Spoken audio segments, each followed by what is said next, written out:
Hanging out here at Jammers for the winter warmer for Brewerton and Fulton Speedway. Point money being handed out tonight. The guy in front of me right now is going to get money for fourth place at Brewerton, where he actually won a race. Won the opener, started fourth, and picked up. That was his very first actual Sportsman win. He had won in novice before, but had never won in the actual division. Also ran a little bit at Fulton, ran at Super Dirt Week, finished 26th there. 37-year-old Stephen Marshall will be getting ready for year number 7 behind the wheel. I haven't talked to you in a while. How have you been? Pretty good. Yourself? Good. You getting a handle on everything? Yeah. It's been a process. Every year, slowly getting better. Running towards the front more, so it's good. And you were one of the guys, you said you were just starting to get a hold of the bars when you switched over to the coils. Yeah, oh yeah. You just start to get a hold of the bar stuff, and it's like everybody changes something else, which happened to be coils. And so I stuck with the bars for a little bit longer than a lot of people did, and then eventually made the switch to coils, and was a little behind the gun with that compared to everybody else, but we're picking up the pace there. A lot of guys tell me it's not just the setup stuff you learn, but you have to drive it differently. How much differently do you have to drive it when you make that switch? You got to keep it up. You can't really let the car relax or it causes it to push. Spring rates are different, stuff like that. It's just got to run it in hard and hope that it sticks. I think the one phrase that one of the guys told me, I wanted to get your reaction to this, says you almost have to drive the car like you're mad at it. Is that a good way to put it? Yeah, to be honest with you, there's nights that are frustrating, and it seems like those nights you drive a little better because, you take a little aggression out on the track. But, you can't be soft with it. You just got to pretty much run it in hard, like I said, and if your setup's good, it'll stick. Yeah, because I see guys going through the black in the middle now that I never used to see that 5 years ago. Yep. Yeah, you that's either, right? I'll be honest, that's been my goal, switching to coils and working with setup and stuff. If you get stuck on the bottom, you're pretty much stuck on the bottom. If you're up top, there's not a lot of people up top, but top's always there. But I feel like working towards the middle, there's been a lot more eligible passing, guys mess up on the bottom or get bunched up, and you can usually sneak off a couple. Yeah, because a lot of times at Brewerton, what we're talking about with the black is obviously once the tires wear and they get on the racetrack, it actually turns the surface black. So, but in order to do well at Brewerton, you have to be good in that position, don't you? Oh, definitely. Yep. My focus has been 3 and 4. I try to run it in pretty much wide open. Yeah. As long as the car turns, it sticks. You're pretty good. There have been nights where the top's been fast, and you kind of just hang it out there, and it works a little bit better. I had a night that I finished second, coming from 10th or so, and nice. That was a once you got up top, there really wasn't much in the middle, and just hang it out there on 3 and 4, and it's pretty fun. So what felt better, that one coming 10th to second, or the 4th to 1st to start the year? I'll be honest, winning's always great. Yeah, okay, I had a feeling. Just like with the guys with iRace and stuff, and I get on there every now and then. I don't even try to qualify. I go right to ready, and I like the passing cars, and getting through traffic, stuff like that. Okay. When you're running out front, especially if you're out front, you don't know what's going on behind you, and so I don't feel like you're learning as much. Okay. Well, I know Weed Sport's on there. Pretty accurate from what I could tell. Oh yeah, yeah. It's pretty close. I mean, obviously it's not the same feel as being in the car, sure. But the driving, the track, it's pretty realistic. Mm-hmm. Yep. I understand they're scanning Oswego, so we should be getting that one Yes. pretty soon. Had to feel good to make the show there and have a solid run at Super Dirt Week? Yeah, it was pretty good. I'll be honest. I went out top 5 in practice my first 2 times out, and I overthought.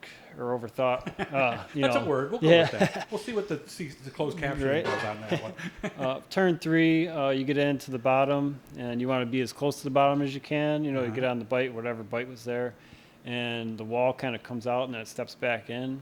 And my timing, obviously during time trials, wasn't there, and kind of just washed out and just lost a little bit. I was 11th when I crossed the line, but the track got faster as the sessions went on. Okay. So. Some guys have told me that basically you put your Brewerton setup in and just change the gears. I guess so. I was given a completely different setup. Okay.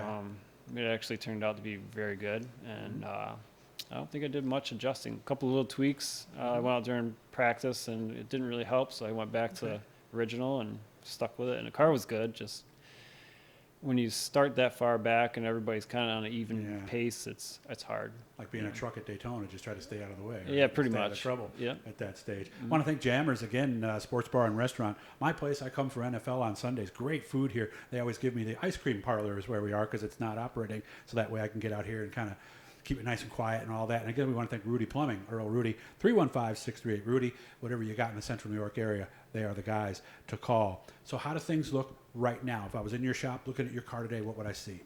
It's pretty much ready other than the wrap. Really? I got my daughter racing. She races microds at the fairgrounds. Mm-hmm. So my goal is to get my stuff done as fast as possible so then I can work on focus on hers. hers. Yeah. God, how's she doing? This is, what was her second year, I think? It's her third year. Third year. Her first full season in open wheel, and I rebuilt the car from the ground up last year, and she won a track championship with it. So Yeah, limited open wheel, I think they call it, right? novice Open wheel. Yep. Okay, so she really is picking it up, huh? Yeah. We started off with a rough remember that. four races in a row. DNFs were, just nowhere to go, getting wrecked, and trying to build up her self-esteem. While That's a that was big thing. happening. Yes. And she pulled through and ended up with a championship. How old is she now? She's turning 10 in May. Okay. Of course, I'm a big advocate of that. I did it with my Yep. daughter, and a lot of the people I've talked to tonight actually came up from that and are now racing in Sportsman. What are the biggest things you see that it teaches her, outside of obviously the ability to drive? Did you notice some other things that changed with your daughter when she started racing and then having success? Yeah, she's really good at paying attention down the track. She acts like she doesn't want to listen to what I have to say, and I try to tell her, repeat, Right, it's the right. same thing. And I feel like she isn't listening, but when I watch her out on the track, I can see that she's picking up on those things. Did it help her in other areas? Because I know some kids, it makes them more confident and helps them do better in school. Did you notice any of that? Well, school, she's actually really, really smart. Probably sometimes too smart. But I know she's gained a lot of popularity, if you want to call it. A lot of, with her shirts and stuff like that. And maybe self-esteem and Overall confidence? maybe? confidence in the following season, I would say. Yeah. Nice.